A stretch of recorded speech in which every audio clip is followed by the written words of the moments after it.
Thank you. आपकी वो दवाओं से सिर दर्द तो बिल्कुल चला गया मेरा। और वो भयानक सपने अब वो भी नहीं आते हैं। हाँ, वो भयानक सपने जिसके बारे में तुम हमेशा कहते रहते हो, लेकिन तुमने मुझे उसके बारे में कभी बताया नहीं। वो भयानक सपने हैं क्या? वो एक्चुअली देखो अभिजीत, मुझ पे भरोसा रखो। बताओ मुझे, वरना मैं तुम्हारा इलाज कैसे करूंगी? ये बात मैंने किसी को बताई नहीं अभी तक। मैं सपने में अपने आप को देखता हूँ। मैं देखता हूँ कि मैं किसी का खून कर रहा हूँ।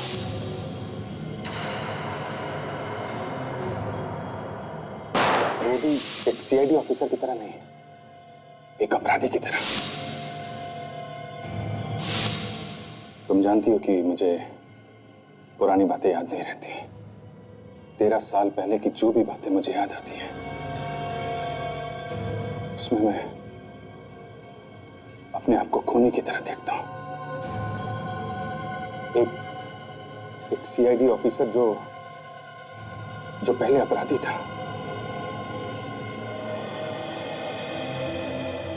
ओके, तो ये बात है।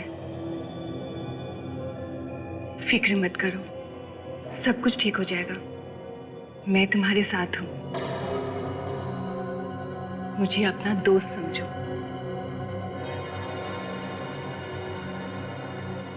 दोस्त?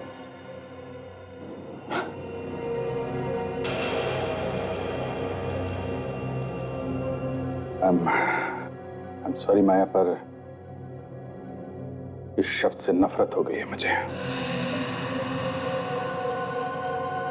जिसको मैंने अपना दोस्त समझा, उसी ने मेरे पीठ पे छुरा भोंका है, धोखा दिया है मुझे। ऐसा क्यों कह रहे हो? इतने साल सीआईडी में साथ साथ वक्त बिताया, साथ साथ काम किया, और आज जबकि मुझे उनकी सबसे ज्यादा जरूरत है तो क्या किया उन्होंने? मुझे बाहर फेंक दिया, निकाल दिया मुझे। इस दुनिया में कोई किसी का दोस्त नहीं है Maya. I am very sorry. मतलब दवाई अपना काम कर रही है। अब ये अभिजीत अपने दोस्तों पर तो क्या, दया और एसीपी पर भी भरोसा नहीं करता। वाह। I am sorry. मैं तुम्हें अपनी परेशानियां बताने लगा। आई एम वेरी सॉरी। क्या क्या बताने वाली थी तुम? तुमने मुझे यहाँ बुलाया तो कुछ बताना चाहती थी ना मुझे तुम? हाँ, एक्चुअली एक आदमी है जो आपसे मिलना चाहते हैं, और ये सब सुनने के बाद मुझे भी लगता है कि आपको उससे मिलना चाहिए। कौन है आदमी? है कोई जो इस वक्त आपकी मदद कर सकता है। मेरी मदद? ठीक है, कब मिलना है? कल दोपहर को। फिर मिलते हैं। अरे आप जाओगे कैसे घर? मैं टैक्सी ले लूंगी, डोंट वरी। नहीं, आप इतनी रात हो गई है, मैं आपको छोड़ देता हूँ ना। नहीं, आप परेशान मत होइए, मैं चली जाऊंगी। नहीं, परेशानी की क्या बात है, मैं आपको छोड़ देता हूँ। आइए प्लीज। थैंक्स।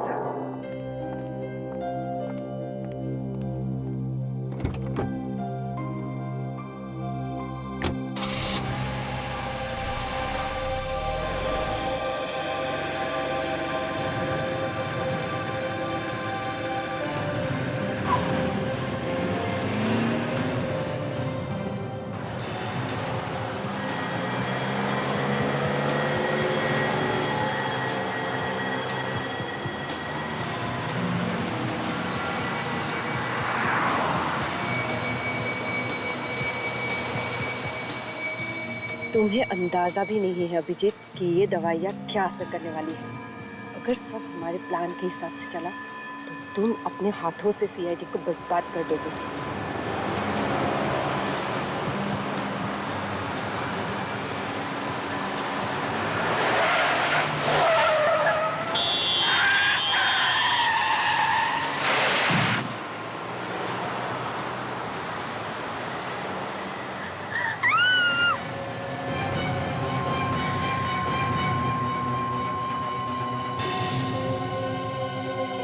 My God!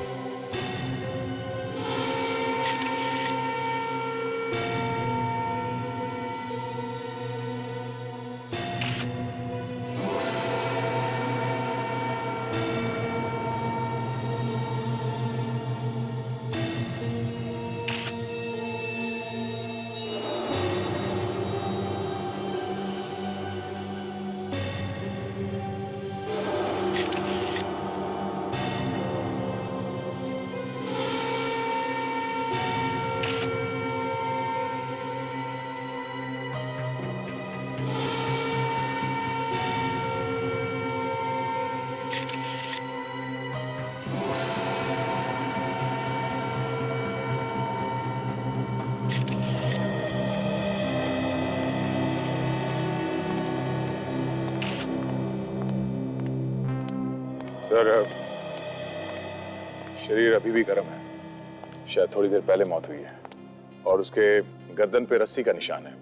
लगता है गला घोट के मारा गया और इसके पास कोई ऐसी चीज है नहीं जिससे पता चल सके कि यह है कौन। वैसे अभिजीत, तुम तो जानते नहीं हो ना इस आदमी को।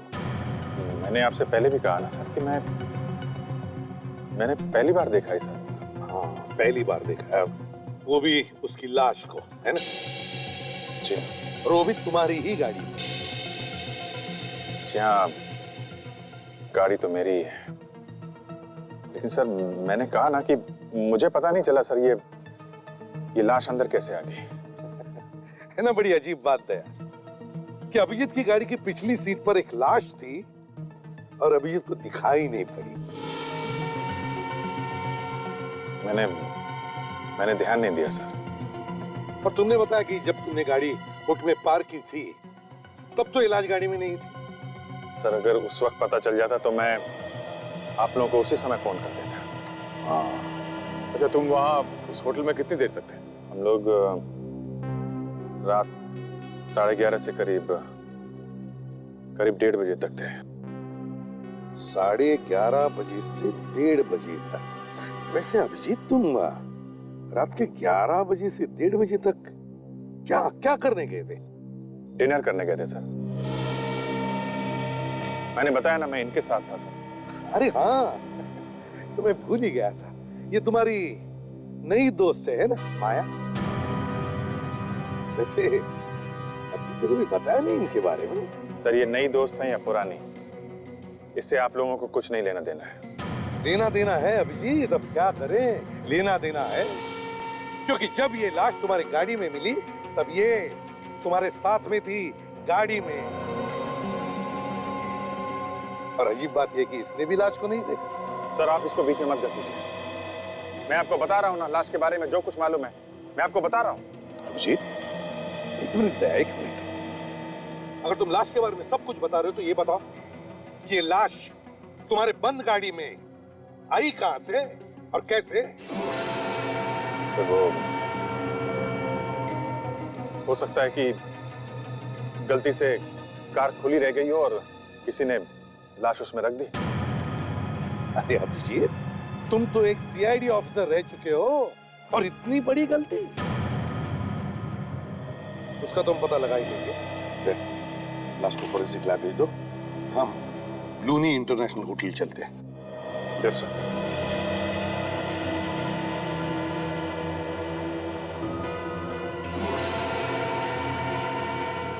चलो दे।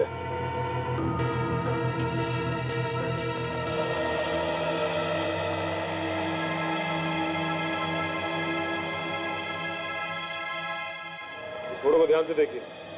बताइए, इस आदमी को आपने कहीं देखा है? आप में से किसी ने?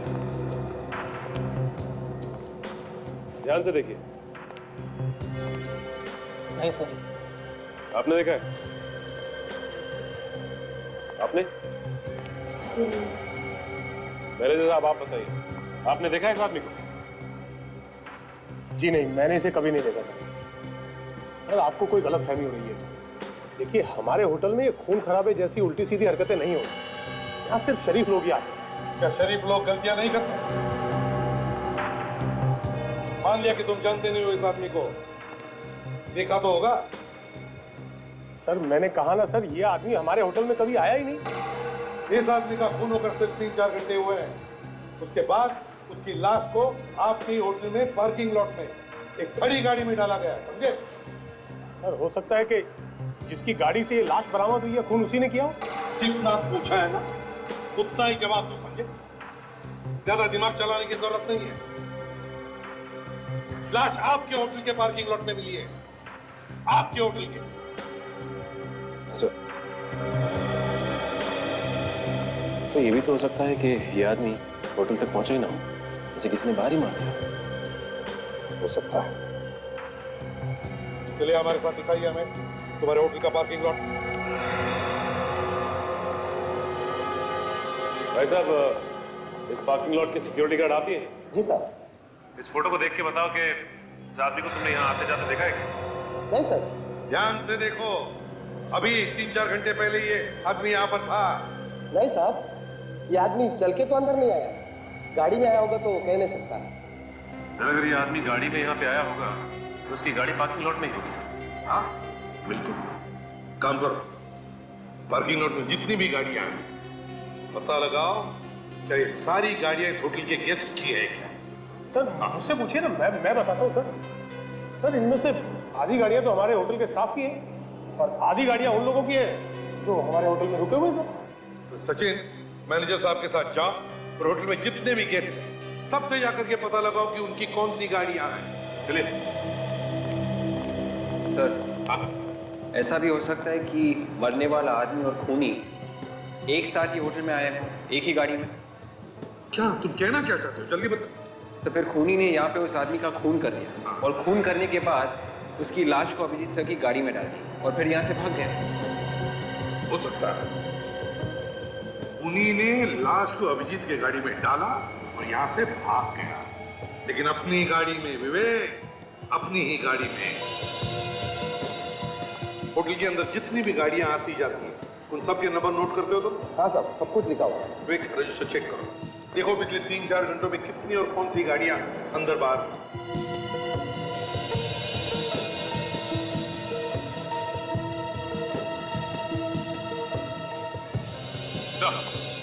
हाँ सचिन।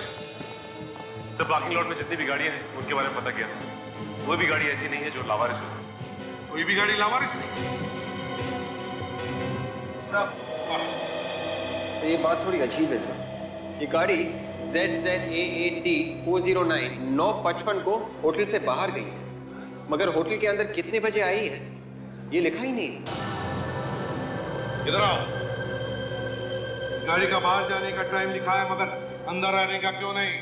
इसका एक ही मतलब हो सकता है कि तुम ड्यूटी पर नहीं थे। नहीं साहब, ऐसा नहीं हो सकता। तो फिर ये कैसे हुआ? जब से मैं ड्यूटी पे आया हूँ तब से लेकर अब तक एक पल के लिए भी नहीं लाऊं साहब, कसम से।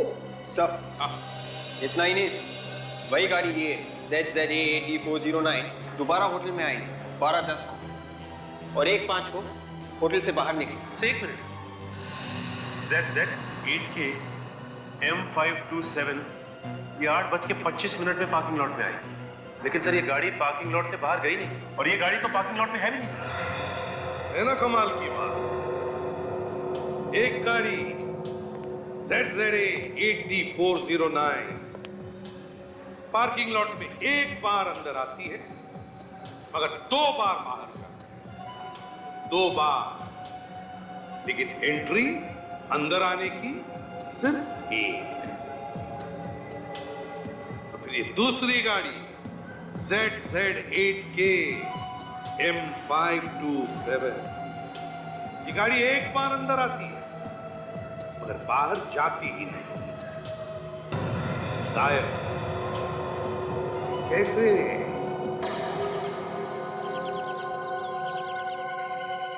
और कितनी देर इंतजार करना पड़ेगा? कब आएगा वो आदमी? अब बस आता ही होगा। तुमने बताया नहीं कि है कौन ये आदमी? और वो आने ही वाला है, आप खुद ही पूछ लेना। अच्छा, कम से कम ये तो बता दो करता क्या है और मुझसे क्यों मिलना चाहता है? एक्चुअली सब कुछ वही बताएगा।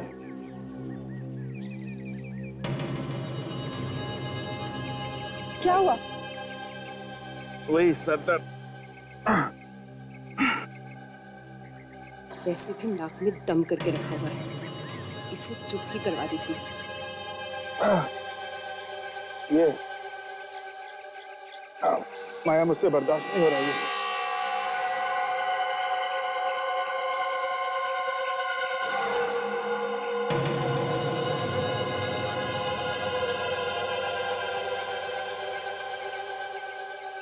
ये लीजिए, ये दवाई ले लीजिए, ठीक हो जाएगा।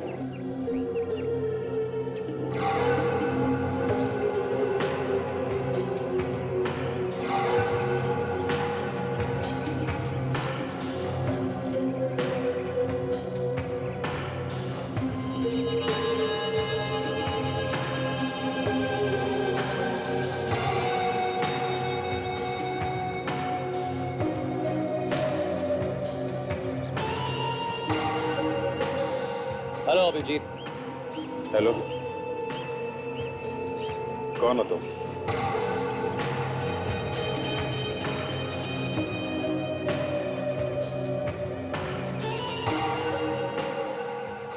पूछताछ की आदत जाएगी नहीं तुम्हारी।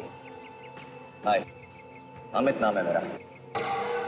अमित, क्या बात है? क्यों मिलना चाहते हो मुझसे तुम? माया ने मुझे बताया कि पिछले दिनों तुम्हारे साथ क्या हुआ। सुनकर बहुत तकलीफ हुई। सालों की सीआईडी की वफादारी काम नहीं आई तुम्हारी। उन्हीं लोगों ने तुम पर शक किया जिन पर तुमने सबसे ज्यादा भरोसा किया। माया, मैंने तुम्हें दोस्त होने के नाते ये सब बताया, पर तुम सारी दुनिया में ढिंडोरा पीट रही हो। हैं? अभिजीत, ये मेरे भाई हैं, आप इन पे पूरा भरोसा कर सकते हैं। ये सिर्फ आपकी मदद करना चाहते हैं। हाँ अभिजीत, मेरे पास तुम्हारे लिए एक बहुत बड़ी ऑफर है। ऑफर? मैं कुछ समझा नहीं। एक ऐसा ऑफर जिसमें तुम उन सीआईडी के सभी लोगों से बदला ले सकते हो जिन्होंने तुम्हारा भरोसा तोड़ा है। पर तुम्हें मेरी इतनी चिंता क्यों है? हा? तुम क्यों कर रहे हो ये सब मेरे लिए? मैं कुछ नहीं करने वाला। करना सब कुछ तुम्हें ही होगा अभिजीत। मैं तो केवल तुम्हें ऑफर दे रहा हूं, और वो भी इसलिए अभिजीत क्योंकि तुम मेरी बहन के दोस्त हो। वरना राह चलते लोगों की मदद करना मेरी आदत नहीं है। हाँ अभिजीत, ये बहुत ही अच्छा मौका है, प्लीज ना मत कहना।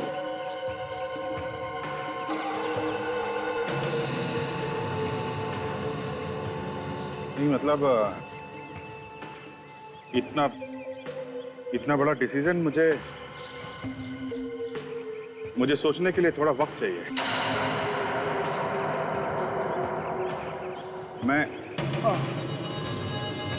ये फैसला अभी नहीं कर सकता। देखो अभिजीत, मेरे पास फालतू वक्त नहीं है।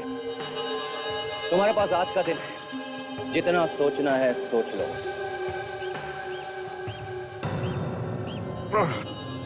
ओ माँ, चलिए, मेरा सर दर्द बहुत बढ़ रहा है, मुझे थोड़ा आराम चाहिए। मैं अभी जाता हूँ। अभिजीत, यहाँ पास में एक जगह है, आप आराम कर सकते हैं। चलिए, मैं आपको लेके चलती हूँ। मैंने तुम्हें कहा था ना अभिजीत के ऊपर नजर रखने के लिए। हाँ? उसे कोई भी जरूरत हो तो मुझे बताना। कहा था कि नहीं? अभिजीत के बारे में कुछ भी पता चले तो फौरन मुझे फोन करना। हाँ, मैं जानता वो ठीक है, मगर आजकल काफी परेशान रहता है। पता नहीं क्या कर बैठेगा। क्या मैं तुम्हें बाद में फोन करता हूँ। क्या हुआ, क्या पता चला? नहीं सर, खोए हुए लोगों की लिस्ट में तो नहीं है। सर मैंने पुलिस स्टेशन से पता कर लिया। इन 24 घंटों के अंदर किसी के भी लापता होने की कोई रिपोर्ट नहीं निकलेगी। और सर हमारे रिकॉर्ड के सारे क्रिमिनल्स के साथ उसके उंगलियों के निशान मिलाकर देखें, ये उसमें भी नहीं है सर। नहीं है। ये है कौन? सर आरटीओ से आ रहा हूँ सर। दोनों गाड़ियों के रजिस्ट्रेशन नंबर के बारे में पता लग गया। जो गाड़ी होटल में एक बार अंदर आई थी और 2 बार बाहर गई थी, उसकी नंबर प्लेट नकली है सर। ऐसा कोई रजिस्ट्रेशन है ही नहीं। नकली नंबर प्लेट? और वो दूसरी गाड़ी जो अंदर आने के बाद बाहर गई नहीं? दूसरी गाड़ी एक कार रेंटल कंपनी की गाड़ी है sir, A to Z agency. ये लोग किराए पे कार देते हैं। किराए पर ली हुई गाड़ी, A to Z car rental agency. ZZ8KM527 number की गाड़ी किसने आपके यहाँ से किराए पर ली थी? जी सर, किराए पर तो जरूर दी गई थी, पर वो कार तो वापस आ चुकी है। वापस आ गई? कब? सर आज सुबह ही। कौन कौन वापस लेकर आया था गाड़ी? सर पता नहीं, जब सुबह मैं यहाँ पर आई तो ये गाड़ी पहले से ही यहीं पे थी और इसकी चाबी भी इसके अंदर ही लगी हुई थी। ये कैसे हो सकता है? किसी को बिना बताए कोई गाड़ी छोड़ के कैसे जा सकता है? हो सकता है आपका ड्राइवर छोड़कर गया होगा। नहीं सर, इस गाड़ी के साथ कोई ड्राइवर नहीं था और ये हमारे किसी रेगुलर कस्टमर ने मंगवाई थी। रेगुलर कस्टमर है? कौन ये रेगुलर कस्टमर? एक सेकंड सर, मैं चेक करके बताती हूँ। जल्दी।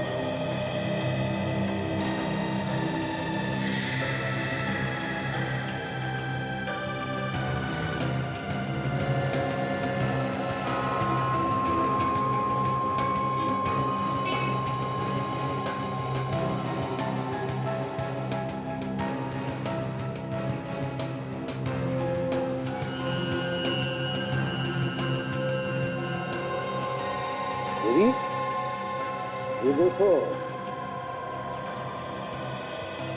दम जैसे लग रहा है। लगता है किसी ने असली नंबर प्लेट पर नकली नंबर प्लेट चिपकाई है। ये वही गाड़ी है सर जो एक बार अंदर आई और 2 बार बाहर गई। ये गाड़ी पहले असली नंबर प्लेट से होटल के अंदर आई, फिर वहां पर असली नंबर प्लेट के ऊपर नकली नंबर प्लेट चिपकाई गई, फिर ये गाड़ी बाहर गई, अंदर आई और दोबारा बाहर गई नकली नंबर प्लेट के साथ। सर? हाँ सर, ये कार एक होटल से मंगवाई गई थी, होटल ब्लूनी इंटरनेशनल।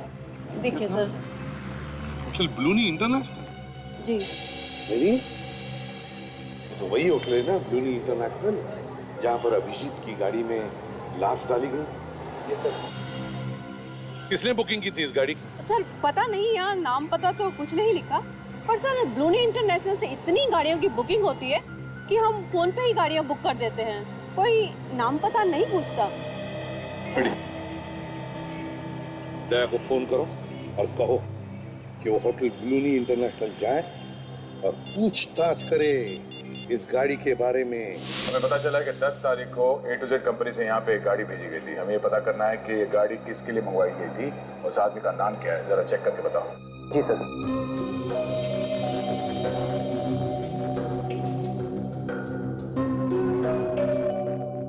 तारीख को नहीं सर। 10 तारीख को तो कोई भी कार नहीं मंगवाई सर। ये देखिए, आखिरी बुकिंग 8 तारीख की है और 302 नंबर में जो गेस्ट ठहरे हुए हैं उनके लिए गाड़ी मंगवाई थी। क्या तुमने मंगवाई थी? नहीं, 10 तारीख को तो मैं यहाँ था ही नहीं। सुनो मिस्टर, 10 तारीख को यहाँ से किसी ने फोन किया था और A to Z कंपनी ने यहाँ पे गाड़ी भेजी थी। क्या गड़बड़ है मालूम नहीं, मगर पता करो और बताओ हमें 10 तारीख को ये कार किसने मंगवाई थी। सर हमारा यकीन कीजिए सर। सर हम लोगों में से किसी ने फोन नहीं किया। सर ये भी तो हो सकता है कि ये फोन यहाँ से ना किया गया और फोन करने वाला अच्छी तरह से जानता था कि होटल का नाम लेने से गाड़ी आसानी से मिल जाएगी। सचिन, वो जो कोई भी है किसी होटल का है। सर एक मिनट सर याद आया, उस दिन A to Z कंपनी के ड्राइवर को मैंने होटल में आते हुए देखा था, लेकिन महेश ने उसे बाहर ही रोक लिया। महेश? कौन है ये महेश? महेश इसी होटल में काम करता है, पहले ट्रैवल डेस्क पे हमारे साथ ही था। इसका मतलब ये सारे के सारे नंबर उसके पास होंगे। और वो कभी भी आसानी से गाड़ी बुक करवा सकता है। जी सर। इस वक्त महेश है कहाँ? आज तो महेश आया नहीं है। मैनेजर साहब उसे सुबह से ढूंढ रहे हैं, फोन भी नहीं उठा रहा है। सचिन, लगता है यही वो आदमी जिसे हम ढूंढ रहे हैं। इसका घर का एड्रेस बताना। यार थारून के इस आदमी को पहचानना मुश्किल हो गया है। कहीं से भी कुछ भी पता नहीं चल रहा है। हम किस लिए बॉस? हम मदद करेंगे ना। वो कैसे? एक मिनट, ये इस आदमी के चेहरे को जरा गौर से देखो। बॉस, मुझे लगता है इसने मरने से कुछ वक्त पहले ही शेव की। और ये देखो, इस शेव की वजह से ही इसके चेहरे पर ये कट भी लगा हुआ है। इसमें कौन सी बड़ी बात है डॉक्टर साहब? इसने पुरानी ब्लेड से दाढ़ी की होगी। नहीं ब्रेडी, बात पुरानी ब्लेड की नहीं है। बॉस, जरा गौर से देखो इसके चेहरे को। दाढ़ी के नीचे की स्किन चेहरे की बाकी की स्किन से ज्यादा गोरी है। तो बहुत दिनों बाद इसने दाढ़ी की है। और एक बात, ये जरा देखो इसके नाक पर ये दोनों तरफ निशान। सड़की तो चश्मा पहनने की वजह से हुए निशान। एग्जैक्टली, पूरे वक्त चश्मा लगाने से इंसान की नाक पर निशान बन जाते हैं ऐसे। तो देखो, इसकी नाक पर भी ऐसे ही निशान है। और इतना नहीं, इसकी आंख में प्रॉब्लम है। हाँ सर, इसकी आंखों में से हमें वो केमिकल मिला है जो कॉन्टैक्ट लेंसेज पहनते और निकालते वक्त इस्तेमाल किया जाता है। एक बात और बात, इस आदमी के गालों पर से मुझे कुछ चिपचिपा गम जैसा मिला है। देखो, अभी भी लगा हुआ। हाँ सारन के गम तो है।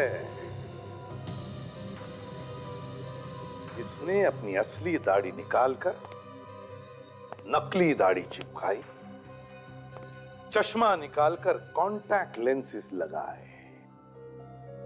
क्यों? क्या जरूरत पड़ी इसे अपना हुलिया बदलने की?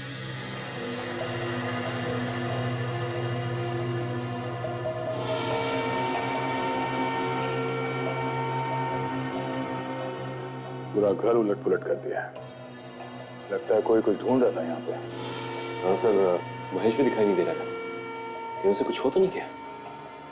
या तो उसे कुछ हो गया या फिर वो घर छोड़ के भाग गया।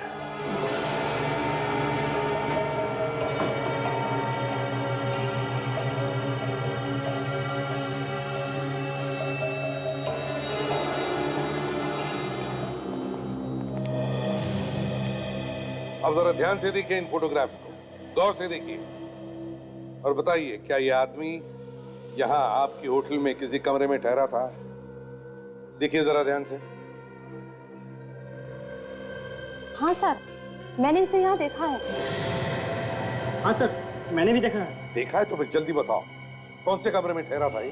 सर, मुझे नहीं लगता ये यहाँ होटल में ठहरा हुआ था। मैंने इसे लॉबी में घूमते हुए देखा है। पूरे यकीन के साथ कह सकती हो? हाँ सर, क्योंकि इसने यहाँ पर कोई भी कमरा बुक नहीं करवाया था। क्या फिर और कुछ याद आता है इस आदमी के बारे में? इसने रिसेप्शन से फोन किया था। किसे फोन किया था? आई थिंक वो अखाज एयरलाइंस में फोन किया था। क्या बात कर रहा था वो, कुछ सुना तुमने? सर, ये पूछ रहा था कि 4:30 बजे की दिल्ली की फ्लाइट टाइम पर है या नहीं। दिल्ली की 4:30 बजे की फ्लाइट टाइम पर है क्या नहीं? अखाज एयरलाइंस।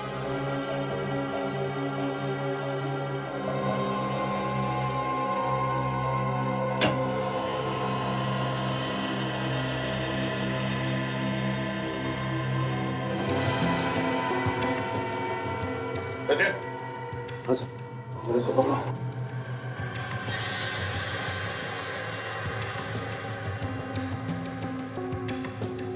मर चुका है सर।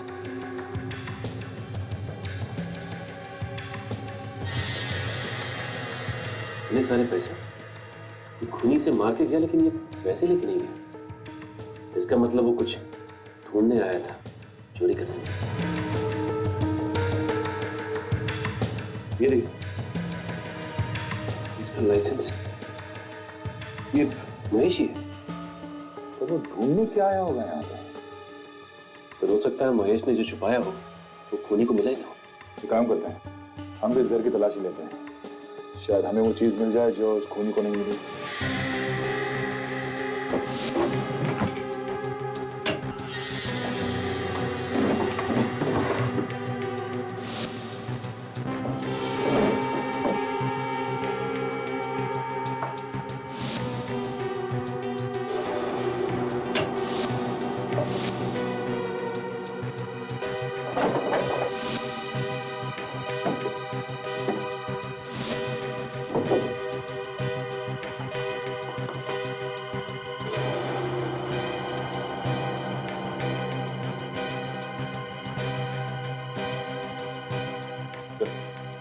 यहाँ तो कहीं कुछ नहीं मिला। ये देखो, इतनी पुरानी रुई।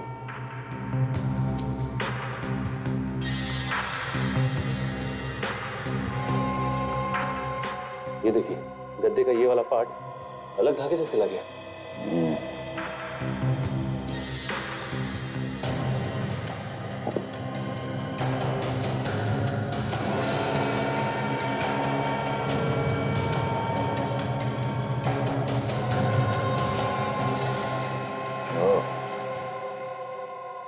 कमरा नंबर 225, होटल ब्लूनी इंटरनेशनल। आकाश एयरलाइन से 10 जनवरी को दिल्ली जाने वाली फ्लाइट से ऐसे कितने पैसेंजर्स थे जिन्होंने अपनी टिकट बुक की थी पर फ्लाइट में नहीं गए? सर एक मिनट चेक करके बताती हूँ।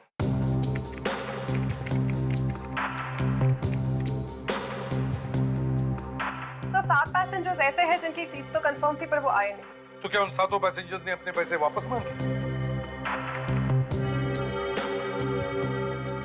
नहीं सर, सिर्फ 4 लोग ऐसे थे जिन्होंने पैसे वापस मांगे हैं और फ्लाइट से थोड़ी ही देर पहले अपनी टिकट्स कैंसिल करवा दी। और बाकी 3 उन्होंने क्या किया? सर उनमें से 2 लोगों ने अगली फ्लाइट में टिकट बुकिंग करवा ली। इस एक ने क्या किया? सर उसने ना ही टिकट कैंसिल करवाई ना ही तो पैसे वापस लिए। क्या नाम क्या है इसका? है कौन ये? सर मिस्टर कुमार है कोई, उनका पासपोर्ट नंबर लिखा है।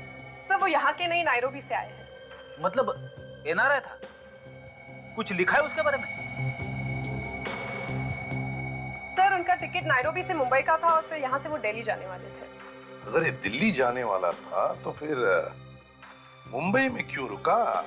सर उनका फोन आया था, वो बता रहे थे कि नायरोबी से आने के बाद वो 8 घंटे मुंबई में रुकेंगे और फिर यहाँ से दिल्ली जाएंगे। 8 घंटे वो मुंबई में रुकने वाला था और फिर दिल्ली जाने वाला था।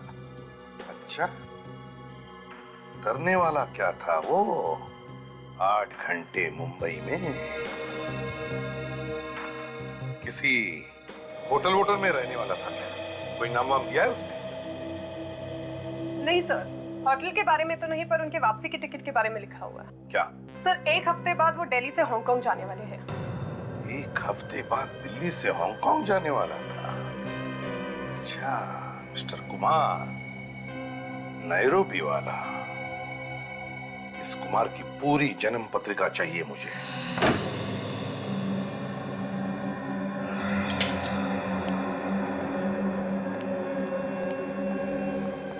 तेरी चाबी महेश के घर से मिली है तो जरूर कुछ ना कुछ गड़बड़ होगा। देखते हैं ऐसा क्या है इस कमरे में जिसकी वजह से महेश ने अपनी जान दे दी।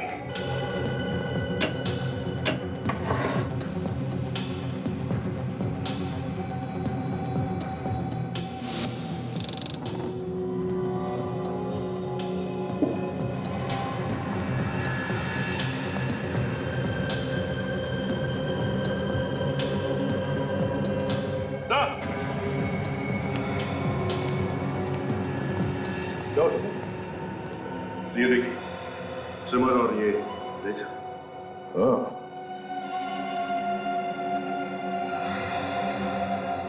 मतलब यहाँ पे कोई तो था जिसने शेविंग भी की है और ये ट्रिमर भी इस्तेमाल किया है।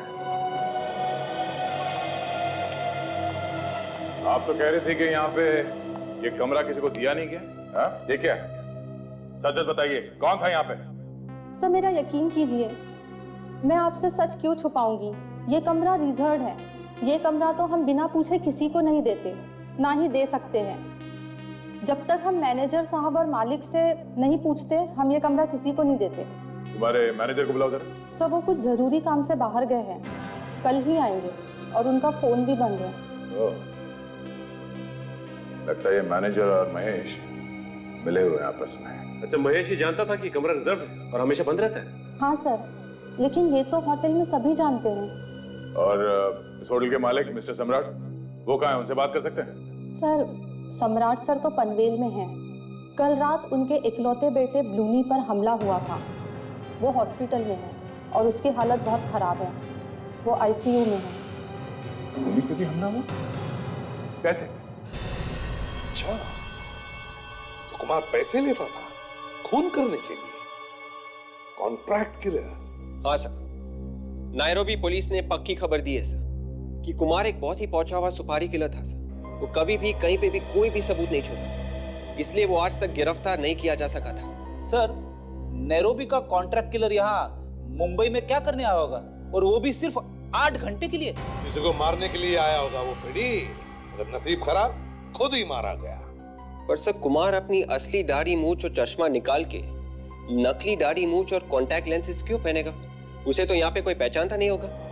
विवेक, उसने अपनी दाढ़ी मूछें हटाकर कॉन्टैक्ट लेंस इसलिए लगाया होगा कि खून करते वक्त अगर उसे कोई देख ले तो उसे पहचान न ले उसके असली रूप में।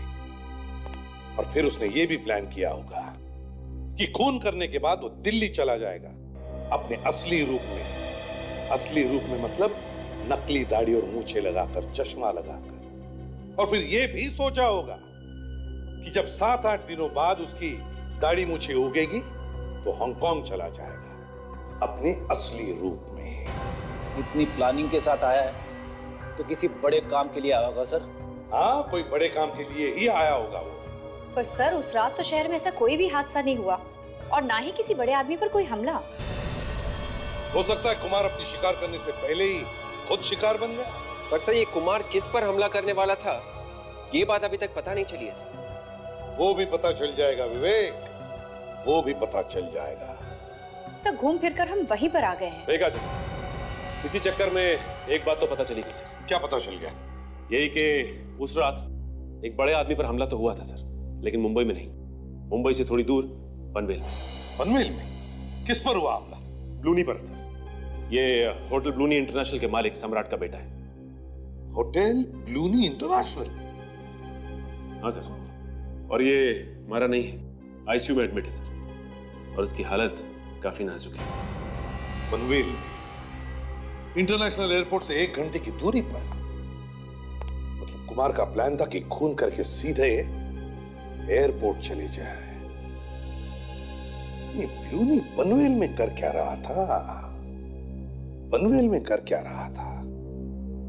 और फिर सब कुछ इस होटल ब्लूनी इंटरनेशनल से ही क्यों जुड़ा हुआ है?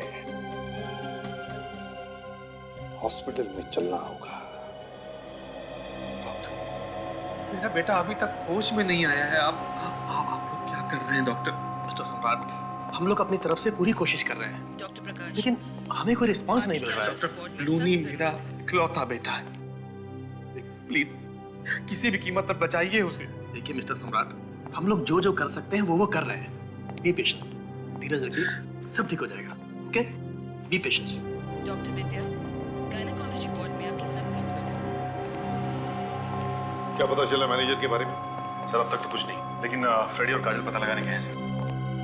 डॉक्टर प्रकाश, सम्राट जी, आपकी कैजुअल्टी वार्ड में सख्त जरूरत है। मैं एसीपी प्रद्युमन, सीआईडी से। सीआईडी? जी कहिए। सम्राट जी, हमें पता चला है कि आपके बेटे पर जो हमला हुआ वो किसी ने सुपारी दी थी, कॉन्ट्रैक्ट दिया था आपके बेटे का खून करने के लिए। कॉन्ट्रैक्ट के लिए? जी हाँ, इतना ही नहीं, वो खूनी, वो किलर आप ही के होटल में ठहरा था, कमरा नंबर 225। क्या कह रहे हैं? मुझे कुछ समझ नहीं आ रहा। एक ही आदमी था जो सब समझा सकता था, महेश, और अब उसका भी खून हो गया। महेश का खून हो गया है? जी हाँ, इसका मतलब तो यही है कि कोई और भी है जो इन सब के बारे में जानता है। शायद आपका मैनेजर। मेरा मैनेजर? और वो भी लापता है। खैर सम्राट जी, आपके बेटे ब्लूनी की किसी के साथ कोई दुश्मनी, कोई झगड़ा वगड़ा?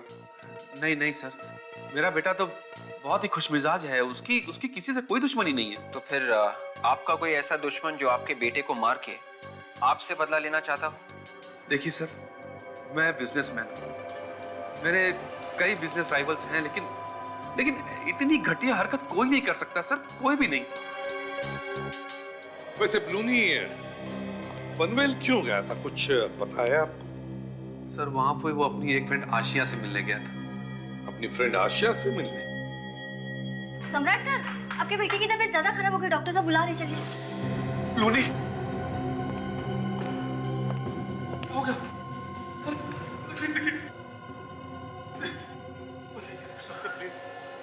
सम्राट जी अपने बेटे को लेकर काफी परेशान है सर। मुझे नहीं लगता कि ये इस वक्त कुछ बता पाएंगे। सचिन, इस ब्लूनी पर हमला होते हुए किसी ने तो देखा होगा, किसी ने तो देखा होगा। शुक्रवार को सिद्धांत ऑफिस से 10 बजे आता था। उस दिन भी वैसे ही 10 बजे आ गया था और आते ही उसने आशिया को तैयार होने के लिए बोला। वो लोग पार्टी में जाने वाले थे। तो क्या ब्लूनी भी जाने वाला था पार्टी में सिद्धांत और आशिया के साथ, इसलिए वो यहाँ पर आया था?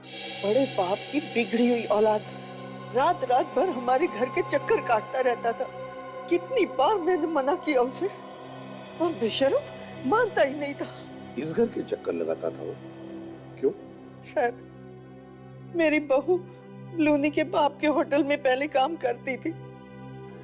ब्लूनी उससे शादी करना चाहता था, इसलिए पागलों की तरह हमारे घर के चक्कर काटता रहता था। ब्लूनी आशिया से शादी करना चाहता था? ये सब आपको बताया किसने? मुझे किसी और से पता करने की जरूरत नहीं पड़ी। होटल का मैनेजर आया था ब्लूनी का संदेशा लेके। मैनेजर? फिर क्या हुआ? फिर क्या, बेटे ने उसे भगा दिया। तो उसकी किस्मत अच्छी थी कि मारा नहीं उसे। अच्छा ये बताइए, जब सिद्धार्थ और आशिया पार्टी में जाने के लिए निकले तब क्या हुआ? होना क्या था, मैं ऊपर सोने के लिए जा रही थी, इतने में बाहर से कोई आवाज आई। कैसी आवाज? 2 पटाखे फूटने जैसी आवाज। उसके तुरंत बाद एक लड़के की चीखने की आवाज आई। वो ब्लूनी की आवाज थी। मार दूंगा तुझे, मार दूंगा कह के चिल्ला रहा था। और फिर तीसरे पटाखे की आवाज। मतलब 3-3 गोलियां चली उस रात? हाँ। मैं जब दौड़ के नीचे गई तो वहां देखा ब्लूनी खून से लथपथ तड़प रहा था और मेरा बेटा सिद्धांत और बहू दम तोड़ चुके थे। खत्म हो गया था, खत्म हो गया था। अच्छा ये बताइए, जिस आदमी ने गोलियां चलाई थी वो आपको दिखाई नहीं दिया? आपको किस पर शक है? मुझे मालूम है, मुझे मालूम है कौन है वो।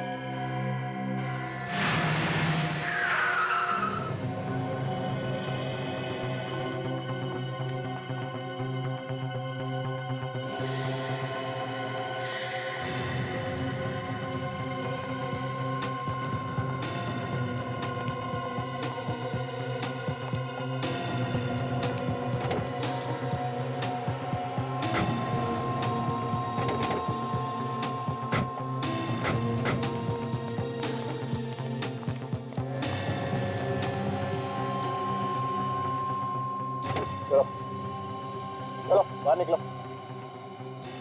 आप लोग चुप। शादीशुदा औरतों के घर रिश्ते लेकर जाते हो? हाँ? मैं रिश्ते ले चलो इसे।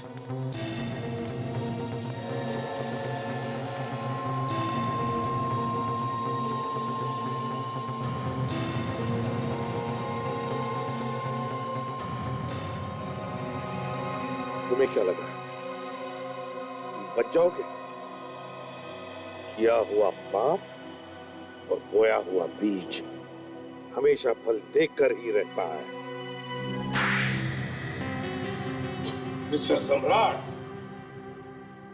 करोड़ों के होटल बिजनेस के मालिक, और ऐसी नीच हरकत क्यों किया तुमने?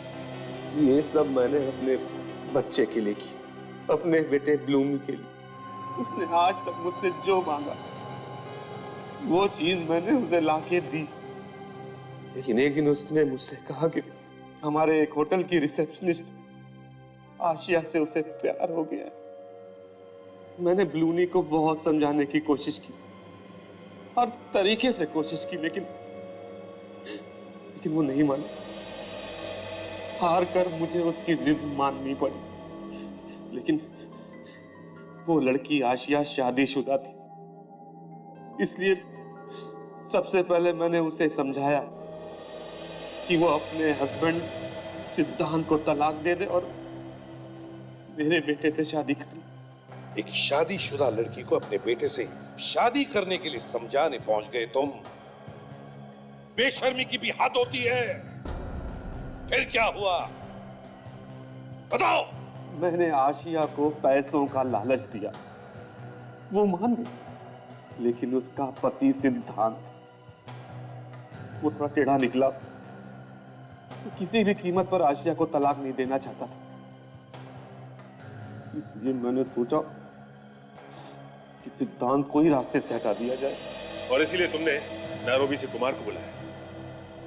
हाँ, कुमार असली नंबर वाली गाड़ी से होटल में आया। होटल के कमरे में जाके उसने अपनी दाढ़ी मुझ साफ कर ली और इसी बीच महेश ने नकली नंबर प्लेट उस गाड़ी पर लगा दिया। लेकिन महेश को यह नहीं पता था कि कुमार एक खूनी है। नकली नंबर प्लेट वाली गाड़ी में बैठकर कुमार आशिया के घर की तरफ गया, सिद्धांत का खून करने के लिए ना।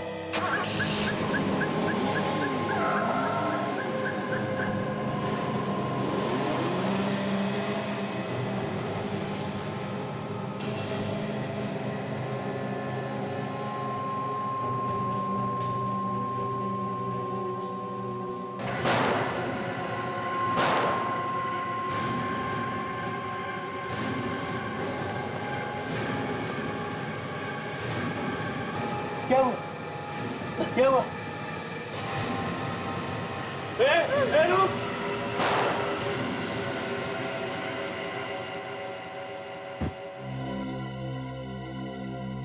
सम्राट जी, जिस बेटे के लिए तुमने ये सब किया, कुमार ने तो उससे भी मार दिया। फिर क्या किया तुमने? मैंने कुमार को उसकी गलती की सजा दी।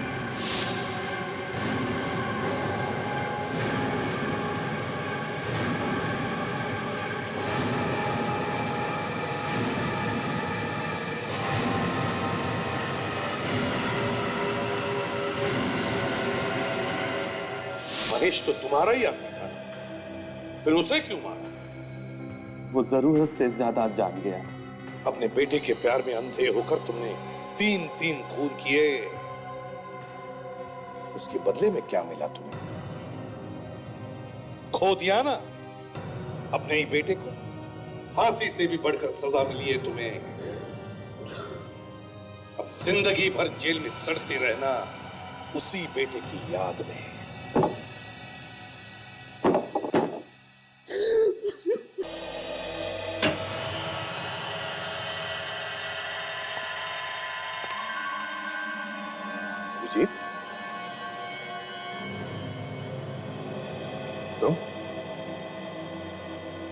तुम यहां क्या कर रहे हो?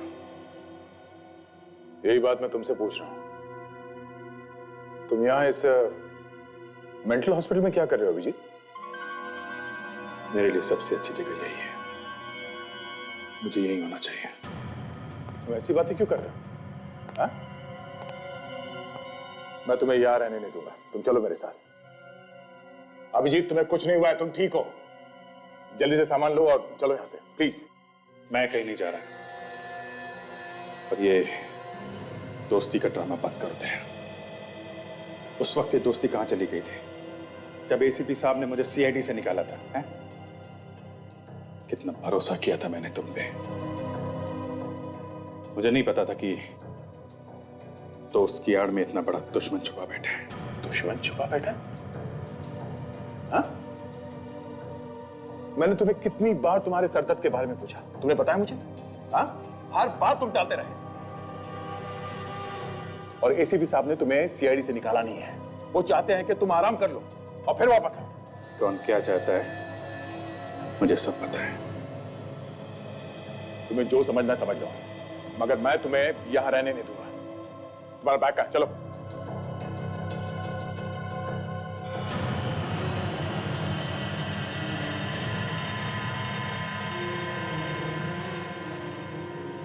मेरी जिंदगी में दखलंदाजी करना बंद करो दया।